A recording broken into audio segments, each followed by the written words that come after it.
Bismillahirrahmanirrahim. Assalamualaikum warahmatullahi wabarakatuh. Alhamdulillahirabbil alamin.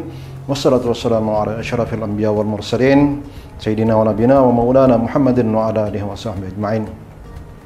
Alhamdulillah, dalam pinjumpa kali ini saya akan membawakan materi mengenai keutamaan zikir.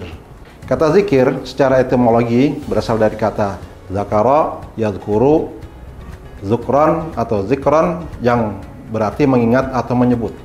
Adapun secara istilah, khususnya di dalam agama Islam, zikir adalah praktek mengingat dan memuji Allah secara terus-menerus, baik dengan lisan maupun dalam hati. Selain itu, di dalam Al-Quran, arti zikir antara lain Al-Quran sendiri, kemudian peringatan, keagungan, wahyu, dan pengajaran. Perumpamaan orang yang selalu berzikir seperti orang yang dikejar musuh, dan dia bersegera berlindung di sebuah benteng yang kokoh, sehingga berhasil menyelamatkan diri dari ancaman musuh. Zikir merupakan salah satu ibadah yang dianjurkan dan ditekankan di dalam Islam, yang merupakan sunnah yang dibawa oleh baginda Rasulullah SAW. Di mana dengan zikir, seorang muslim akan menautkan hatinya selalu kepada Rabb-nya, sehingga ia selalu merasa diawasi Allah, yang akhirnya menghindari perbuatan yang dilarang oleh Allah, dan selalu berusaha mendekatkan diri kepada kebaikan. Al-Imam Ibnu Athaillah As-Sakandari di dalam kitab hikamnya mengatakan, yang artinya, jangan tinggalkan zikir karena kelalaian hatimu yang tidak bersama Allah, karena kelalaian tanpa zikir lebih buruk daripada kelalaian dengan zikir. Bisa jadi Allah mengangkatmu dari zikir dengan kelalaian ke zikir dengan hati yang terjaga. Dari zikir dengan hati yang terjaga ke zikir dengan hati yang waspada. Kemudian dari zikir dengan hati yang waspada naik ke dalam zikir yang fana. Allah berfirman, dan yang demikian itu bagi Allah tidaklah sulit. Surat Ibrahim ayat 20. Zikir merupakan jalan utama mereka yang menempuh perjalanan ilahi. Zikir juga yang merupakan salah satu cara untuk menjadikan salat kita menjadi lebih khusyuk.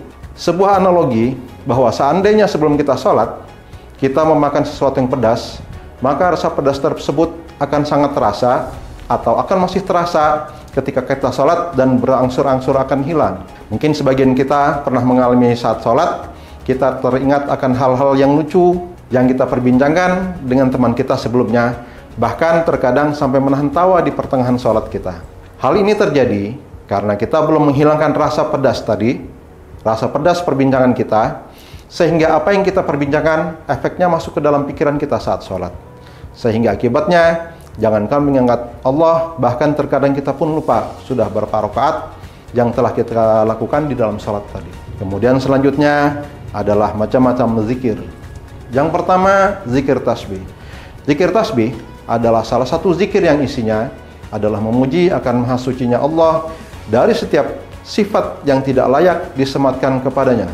Tasbih bukan hanya bacaan biasa yang dibaca sebagai rutinitas oleh mayoritas umat muslim. Selain sebagai media untuk meningkatkan spiritual pada Allah Subhanahu wa taala, bacaan tasbih tersebut memiliki arti yang sangat luar biasa dan dalam. Bacaan tasbih bermacam-macam, mulai dari subhanallah, subhanallah wa bihamdih, subhanallahil azim, dan lainnya. Yang kedua adalah zikir tahlil. Tahlil adalah kalimat agung la ilaha illallah. Jadi tahlil merupakan pengakuan akan keesaan Allah Subhanahu wa taala yang menjadi dasar akidah setiap muslim. Kalimat ini pula yang akan mengantarkan seorang muslim menjadi seorang muslim sejati atau tidak pada akhir hayatnya. Setiap muslim pasti akan berharap pada akhir hidupnya ia dapat membaca kalimat tahlil ini sebagai kalimat penutup hidupnya. Nabi SAW bersabda, barang siapa yang akhir perkataannya adalah la ilaha illallah, maka dia akan masuk surga. Hadis riwayat Abu Daud. Meninggal dalam kalimat la ilaha illallah merupakan meninggal dalam husnul khatimah. Dan seseorang akan dimudahkan membaca kalimat ini saat menjelang ajal apabila ia sering membaca ketika hidupnya. Ketiga, zikir istighfar.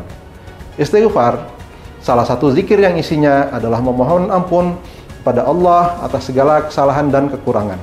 Selain sebagai permohonan ampunan, istighfar juga melapangkan rezeki, sebagaimana sabda Rasulullah SAW, siapa saja yang mengekalkan istighfar, niscaya Allah jadikan baginya sebuah jalan keluar di tengah kesempitan dan sebuah kelonggaran di tengah kesepakatan, dan Allah akan turunkan rezeki kepadanya dari jalan yang tidak diperhitungkan. Keempat, zikir hauqalah, yaitu bacaan la haula wala quwata illa billah, merupakan kalimat zikir yang mengakui bahwa dirinya ini tidak dapat berbuat kebaikan kecuali atas bantuan Allah, dan pengakuan bahwa dirinya tidak dapat menghindar dari kemaksiatan kecuali dari pertolongan Allah Subhanahu wa taala. Zikir ini merupakan kalimat yang menghilangkan kesyirikan di hati, berupa rasa takabur yang membanggakan diri dari banyaknya ibadah dan kebaikan yang ia kerjakan. Masih banyak zikir lainnya di samping yang sudah disebutkan di atas. Dan selain zikir, bacaan salawat atas Nabi juga merupakan bacaan yang dapat dirutinkan. Nabi SAW bersabda, siapa saja yang membaca salawat kepadaku sekali, niscaya Allah bersalawat kepadanya 10 kali, menghapus 10 dosanya dan mengangkat derajatnya 10 tingkatan. Hadis riwayat An-Nasai. Demikian materi penjumpa kali ini. Semoga dari pembahasan di atas menambah semangat kita di dalam memperbanyak zikir dan menambah keberkahan hidup, meningkatkan mutu salat, dan yang terpenting adalah meraih ridhonya di dunia dan di akhirat. Kurang lebihnya mohon maaf. Wabillahi taufiq wal hidayah. Wassalamualaikum warahmatullahi wabarakatuh.